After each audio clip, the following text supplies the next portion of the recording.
ব্যাঙের বোকামি।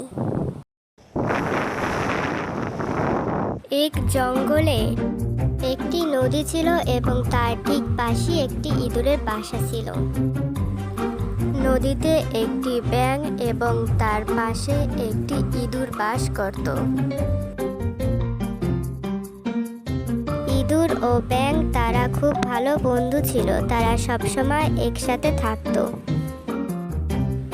তারা একসাথে গল্প করত, একসাথে খাবার খেত, একই সাথে বই পড়ত। আর বিকেল হলেই তারা একসাথে ঘুরতে বের হতো এবং তারা অনেক মজা করত। একদিন ইঁদুর যখন বাসায় ছিল না, তখন ব্যাঙের মাথায় একটি দুষ্টু বুদ্ধি আসে। পরের দিন ইঁদুর যখন বাড়ি ফিরে, তখন হঠাৎ করে ব্যাঙ নিজের পায়ে এবং ইঁদুরের পায়ে শিকল বেঁধে দেয় আর ইঁদুরকে নিয়ে পানিতে ঝাঁপ মারে। আর সাথে সাথেই দুজনে পানির নিচে তলিয়ে যায়। কিছুক্ষণ পর ইঁদুর পানিতে শ্বাস নিতে না পেরে মরে যায় এবং পানির উপরে ভেসে ওঠে। পরের দিন সকালে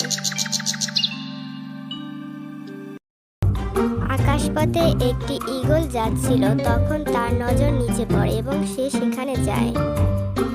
সে গিয়ে মরা ইঁদুরটিকে দেখতে পায় এবং তাকে ছোঁ মেরে নিয়ে যায়। ইঁদুরের সাথে ব্যাঙের পা একসাথে বাঁধা ছিল, তার জন্য ইঁদুরের সাথে ব্যাঙকেও নিয়ে যায়। ঈগল তাদের দুজনকে নিয়ে একটি পাহাড়ের উপরে গিয়ে বসে এবং তাদের দুজনকে খেয়ে ফেলে।